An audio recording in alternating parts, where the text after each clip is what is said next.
suatu penyakit, tapi dia adalah sindroma. Sindroma ini adalah maksudnya tuh dia kumpulan gejala gitu. Jadi kalau misalnya teman-teman ngedapetin pasien yang dia tuh ada rasa tidak nyaman pada abdomen bagian atas, oh itu berarti merupakan suatu dispepsia. Nah, terus dispepsia ini di dunia cukup besar prevalensinya, dia tuh sampai 21%. Dan kalau misalnya untuk dispepsia yang fungsional sendiri, itu dia ada macam-macam prevalensinya tergantung dari penelitian yang mana, terus penelitiannya itu dilakukan di negara mana, dan itu berkisar antara 43 sampai 79,5%. Oke, jadi kenapa sih kok bisa terjadi adanya dispepsia? Jadi dispepsia ini terjadi oleh berbagai macam mekanisme gitu. Jadi dia dalam satu pasien bisa jadi terjadi interaksi dari berbagai macam mekanisme ini atau cuma salah satunya.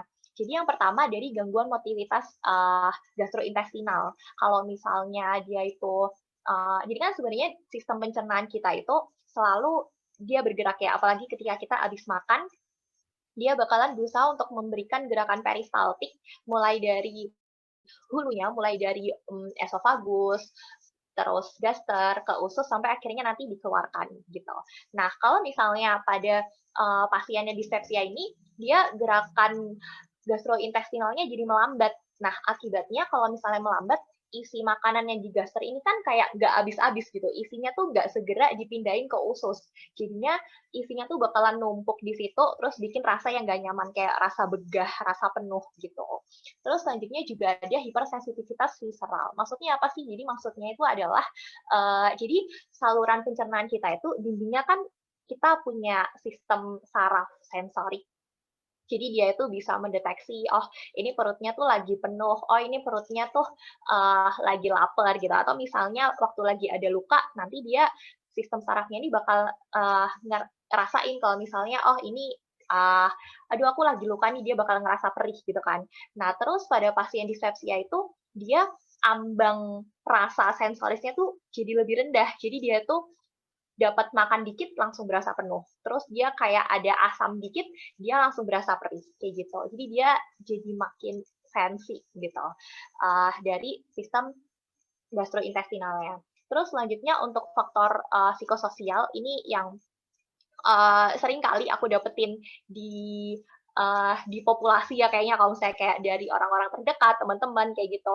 Jadi ketika pada orang-orang yang misalnya mengalami kecemasan, nah itu dia lebih mudah untuk mengalami dispepsia. Kenapa? Karena kalau misalnya pada orang normal, ketika ada makanan di rangsang makanan di dalam lambung, itu kan dia kita kalau saya makan dengan jumlah yang normal ya, itu kan berasa yang kayak wah enak gitu, kayak ada reward system di otak kita gitu. Kita bakal ngerasa kenyang, kenyangnya tuh tapi kenyangnya enak, terus kayak ngerasa kayak lega gitu, wah tadi lapar terus abis makan terus jadi enak nih kayak gitu kan. Nah tapi kalau misalnya pada pasien yang mengalami dispepsia, utamanya yang dispepsia fungsional itu, dia nih jadi ada apa ya, gangguan pada respon di otaknya. Jadi waktu dia ini uh, dia habis makan, dia tuh justru malah ngerasa nggak enak, tapi dia tuh malah ngerasa makanan ini adalah suatu hal yang apa ya, kayak nggak enak gitu, malah nggak enak. Terus habis itu dia ngerasa makin justru dia malah ngerasa kalau makan ini bikin nyeri kayak gitu. Jadi dia ada gangguan di persepsi di bagian otaknya gitu. Jadi malah bukan gangguan di gastrointestinalnya, tapi dia malah gangguan di bagian otaknya. Terus juga mungkin bisa jadi karena adanya produksi asam lambung yang berlebih, atau juga bisa karena adanya infeksi Helicobacter pylori. Jadi dikatakan kalau misalnya infeksi Helicobacter pylori ini dia bikin mekanisme patofisiologinya ya. Jadi infeksi Helicobacter pylori itu dia bikin inflamasi, terus dia bikin meningkatkan sekresi asam lambung, dan juga dia bikin adanya apa itu namanya kayak mukosanya dari lambungnya itu jadi lecet-lecet gitu, dia ngerusak mukosa gastroduodenal. Nah, terus utamanya kalau pada dispepsia ini, jadi infeksi Helicobacter pylori ini ternyata terbukti meningkatkan produksi maksimal asam lambung gitu. Jadi nanti dia asam lambung yang berlebih ini jadi gampang bikin gasternya jadi lecet-lecet, luka, terus inflamasi dan akhirnya bikin rasa tidak nyaman itu. Oke, terus dispepsia itu sebabnya macam-macam. Bisa jadi sebabnya itu dari saluran pencernaan itu sendiri. Misalnya dia ada luka berupa ulkus atau inflamasi berupa gastritis atau duodenitis atau keganasan. Atau misal malah sumbernya itu dari hal-hal yang lain di luar gastrointestinal. Misalnya kayak di pankreas, hepatobiliar, atau penyakit sistemik. Atau juga bisa yang paling sering itu juga karena adanya penggunaan obat-obatan. Jadi kayak penggunaan obat NSAID atau pereda nyeri. NSAID itu biasanya dipakai buat pereda nyeri. Ya, utamanya kalau saya orang nyeri-nyeri kronis, itu dia bakalan minum obat NSAID terus-menerus gitu. Nah, penggunaan NSAID yang terus-menerus ini juga menjadi salah satu faktor risiko. Dia tuh sering banget bikin orang kena dispepsia.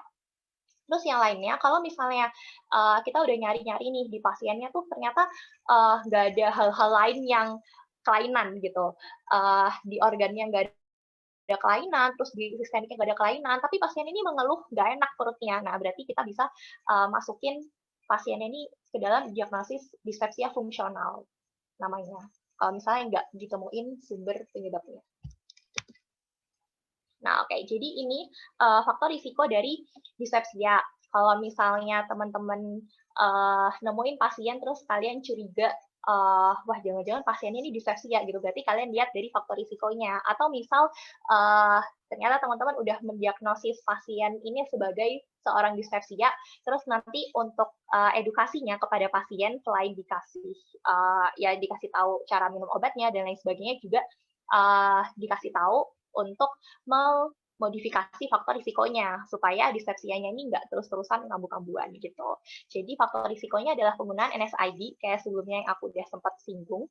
Terus habis itu merokok, perempuan dibilang ini dia lebih sering menderita dispepsia sama adanya infeksi Helicobacter pylori. Ini untuk yang faktor risiko dispepsia secara umum ya, yang semua yang tadi etiologinya macam-macam, ada yang dari gastrointestinalnya, terus juga dari organ-organ lain.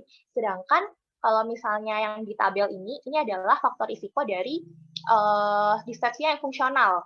Jadi di sini teman-teman kalau misalnya udah lewat penelitian, kita ngelihat faktor risiko yang berpengaruh itu dari p-value. P-value yang kurang dari 0,05.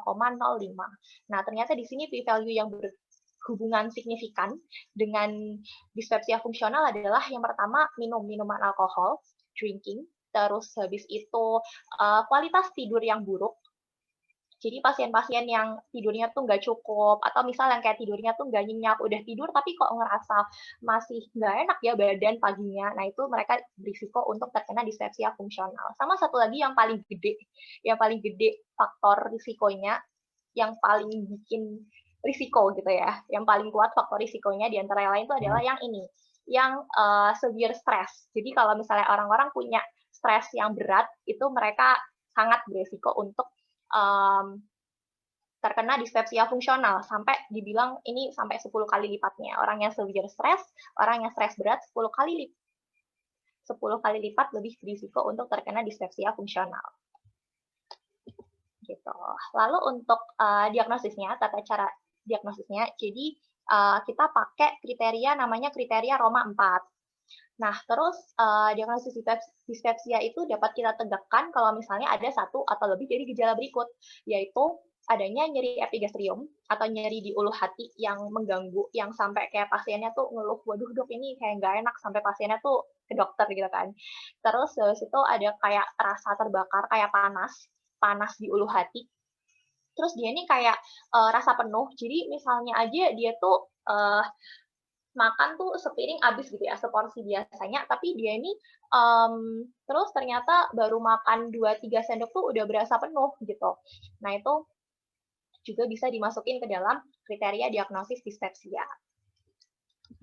Nah, selanjutnya kalau misalnya kalian udah nemu, pertama kan kalian nemu dulu nih pasien dispepsia. Wah, ini dispepsia nih cocok sesuai dengan kriteria Roma 4. Terus dari situ kalian gali lagi dari etiologi yang kemungkinan sebelumnya. Kira-kira ada nggak ya underlying disease atau faktor pencetus yang menyebabkan pasien ini dispepsia? Apakah mungkin pasiennya ini sakit sistemik? Apakah mungkin pasiennya ini dia mengkonsumsi obat NSAID gitu ya? Atau mungkin pasiennya ini, pokoknya kalian cari dulu penyakit-penyakit yang lain yang kira-kira bikin orang ini dispepsia gitu. Jadi nanti kita prinsip terapinya adalah sesuai dengan etiologi itu.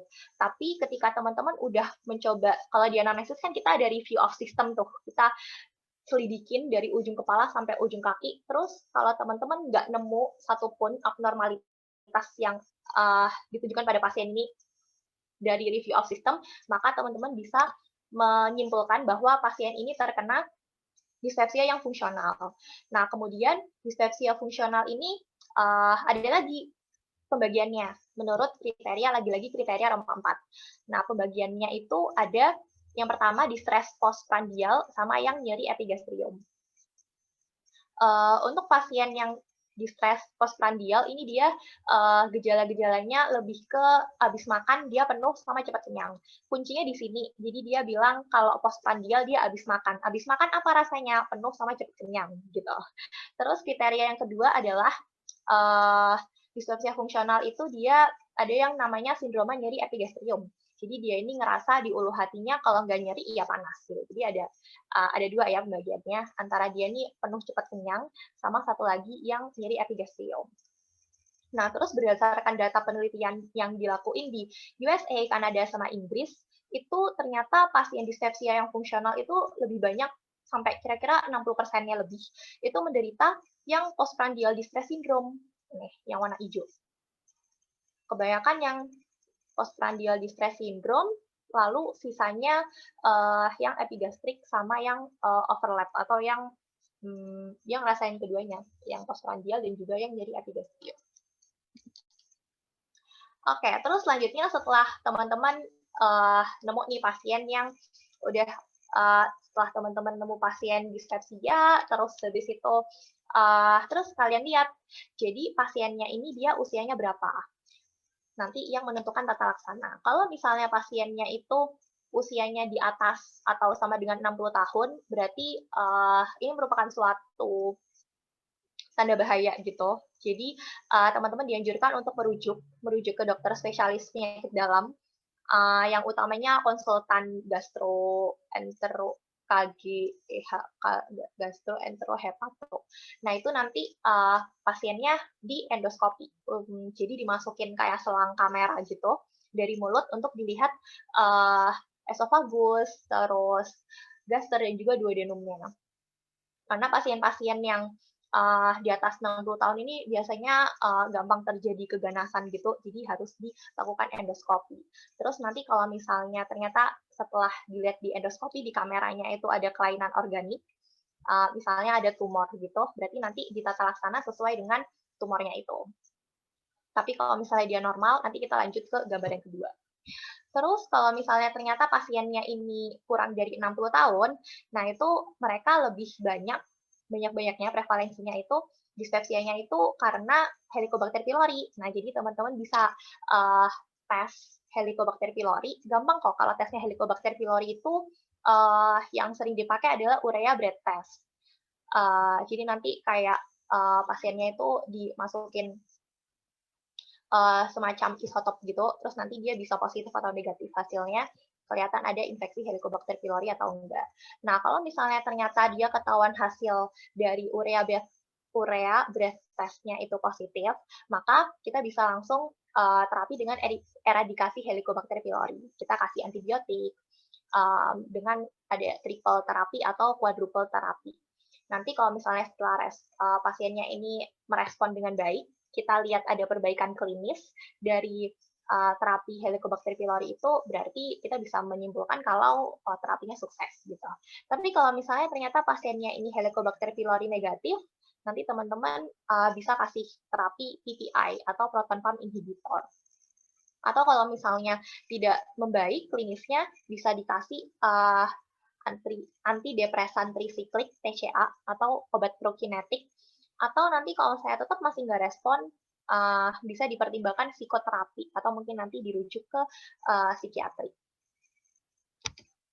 Nah, ini lanjutannya yang tadi, yang kalau misalnya dia endoskopinya normal, terus lanjut ke gambar yang kedua.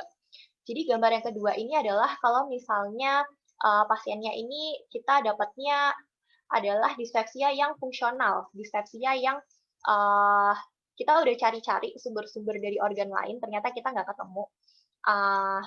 Jadi prinsipnya mirip sih kayak yang tadi, yang di sebelah sini. Itu kayak magnifikasi dari gambar yang di sini aja kayaknya.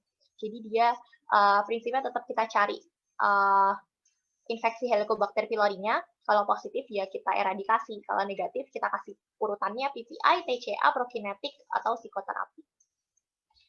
Nah, lalu untuk obat-obatannya yang bisa kita kasih PPI atau yang pertama ya, yang first step-nya itu kita bisa kasih PPI atau anti reseptor histamin, antihistamin yang H2. Terus kalau prokinetik itu sedianya bisa dikasih domperidon, lalu untuk TCA atau antidepresan trisiklik bisa dikasih amitriptyline. Nah, untuk penggunaan PPI sama antihistamin H2 ini dia sifatnya kayak mirip prinsipnya, jadi dia bakalan mengurangi produksi asam lambung dari lambung. Nah, cuman bedanya adalah kalau misalnya yang PPI ini walaupun dia kerjanya itu lebih di hilir, lebih di ujung ya, dia kayak lebih poten, tapi cara onset kerjanya tuh lebih lambat. Jadi kalau misalnya teman-teman dapat pasien fungsional dispepsia yang karena dia mau ujian nih gitu, ujiannya tuh besok gitu. Nah, berarti kalian kan perlu obat yang bekerjanya cepat gitu. Berarti kalian lebih disarankan pilih yang antihistamin karena dia kerjanya lebih cepat daripada yang PPI gitu.